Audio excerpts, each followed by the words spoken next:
Hi there, this is Amanda Frankel with our Crafty Playdate, and today we are going to be bringing you just a little cup of cheer. Super easy card with a stamp set that is very particularly cool. This stamp set can be found in the holiday catalog. So it looks like this on the outside, right? If you don't have one, call me or text me or email me or something right away so that we can get you one. Or on YouTube, just comment below and that will work too. Anyway, it's the Cup of Christmas is what we're using the stamp set. We're not using the dies, but it does come in a bundle where you get a discount if you get the dies too. They're here. And the cute thing is they have some other features that are not part of the same thing. So you could cut a plain cup with a little insert that has a poinsettia on it. Really, really cute. But it also has candy canes and things that you can put coming out of your cup, which are adorable. So this is the stamp set we're using today. The coolest thing on this, and I wanted to show you the case because it's really different. See how it's darker here and lighter here, darker here and lighter here? It is because this one stamp, and it is stained because I used it in my last class and I did not birthmark it first. This stamp, it's, instead of being beveled, a lot of them are kind of beveled edges. Let me see if I can show you what I'm talking about. Normally they're beveled. See how flat this is? It's like a slice of Jell-O. Just a super little slice. It can actually be put on your block either way. So I can make, if I were going to make this card, but I wanted to have these two cups doing cheers, you know, kind of crashing together, I could put this stamp on exactly opposite. See that? And it would stamp just exactly the same way, only reverse. So you don't have to do the crazy acetate reverse stamping kit thing. It's much, much easier. Today we're only doing it one way and we're not using dies, so it's easy, but I just wanted to show you that this stamp and this stamp are reversible, which is just really very cool. And first time for everything. Okay, so this is the card we're making today. We are going to be using a Whisper White base. So it is, of course, 8.5 by 5.5. And we're going to fold it in half. Cheryl. Everybody wonders, why do I say Cheryl when I do that? Because she laughs at the way I score things and she watches my videos. So, all right. So that is the first thing. And then we have two other pieces that we are layering. This white one is 3 3/4 by 2 3/4. And this one is 4 by 3. Very easy sizes to cut. Not a big deal. We're going to stamp on the white only. The red actually can get glued on because this is a really fast card. There are just a couple of tips that I want to show you. First of all, I wanted to show you that reversible stamp. We are using real red ink. I'll try not to get my hand in it, but chances are, if you give a mouse a muffin, you parents out there know what I'm talking about, right? If you give I think it's if you give a mouse a cookie. It's if you give a moose a muffin. Everybody wants something. Everybody wants something from you. That's all I know. All right. I'm going to put a mat under it because even though it's reversible, it's still photopolymer. And I need to do this kind of up at the top and off to the side. See that right there? So let's go right there. And I'm going to give it a 1-2. The good thing about these photopolymer stamps is I can see through them. So I can see, did the ink suck through? You can kind of see when the ink sucks through. So it's a really saturated image. So that one's fine. And that's all I need the red ink for. I'm going to use a red marker too, but I'm going to close it and not get it on my fingers.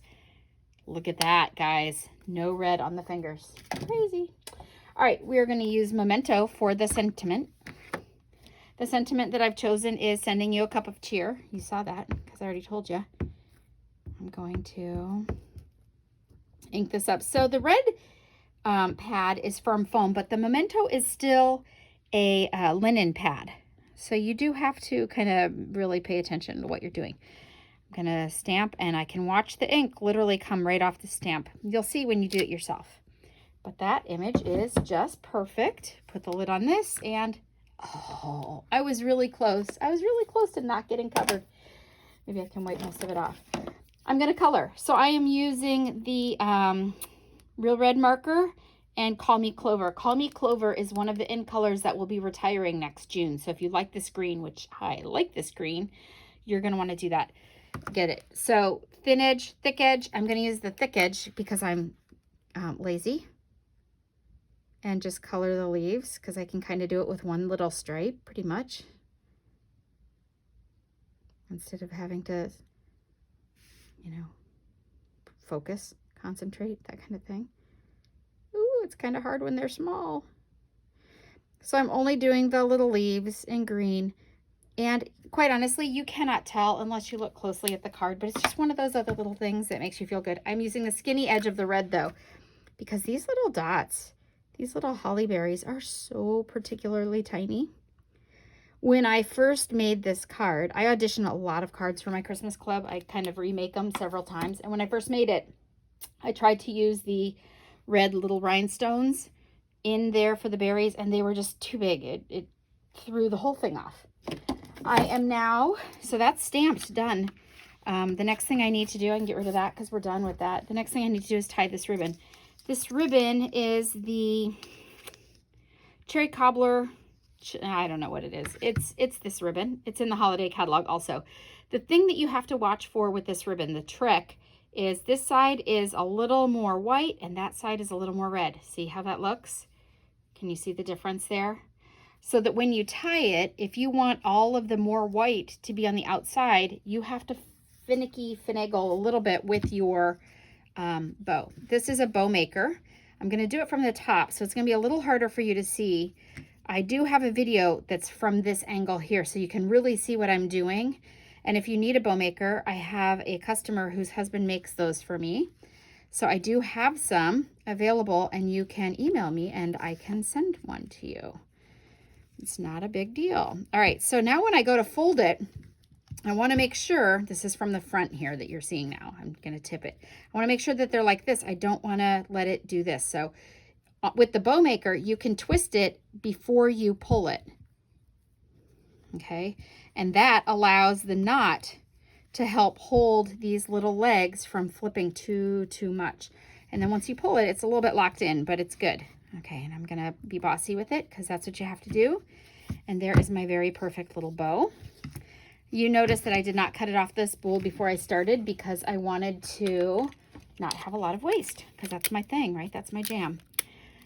So that is a little competition that I have with myself. How can I make this with the least possible amount of waste? I'm just going to use Scotch tape to hold this down. You never, ever want to use Tombow for this part. I'm just going to tape that there. And once I've taped that, I can just pull it around. I can see where I want to cut it.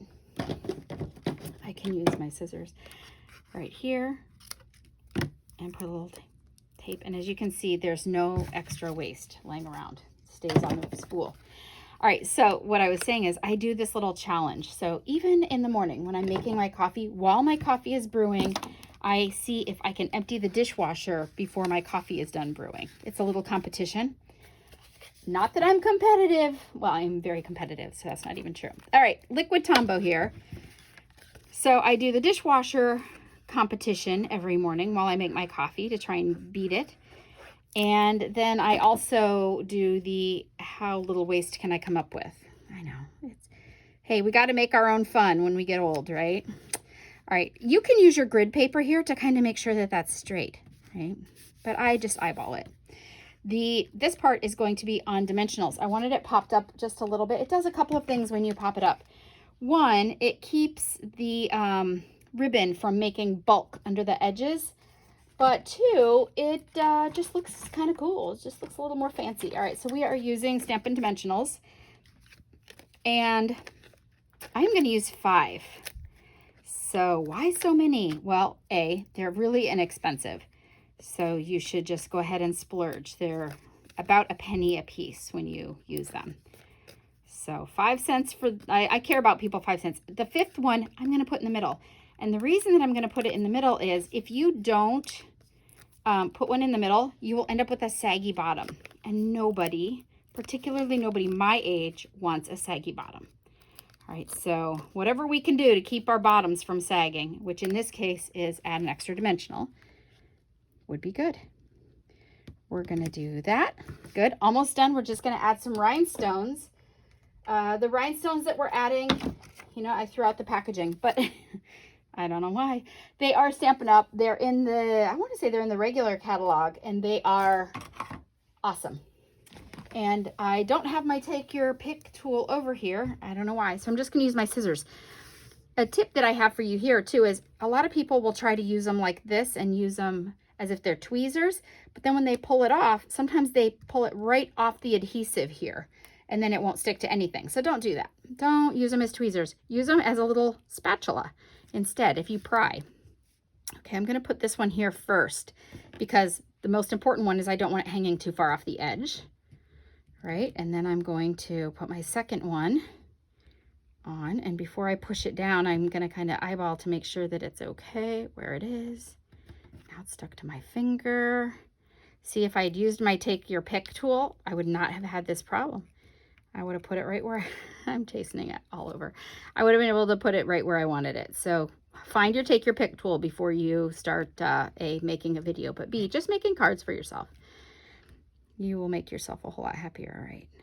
And I want to scoot that over just a little and press down, and my card is done. So that's all I have for you today. I hope you enjoyed this card. It's really easy and very, very fast. You could crank them out, and I hope you will. If you do not have a Stampin' Up! Demonstrator, I would love to be yours. I am listing everything that I used here in the comments with links to make it super easy for you. And I can be found at our Crafty Playdate. So thank you so much. Have a great day. We'll talk to you soon. Bye-bye.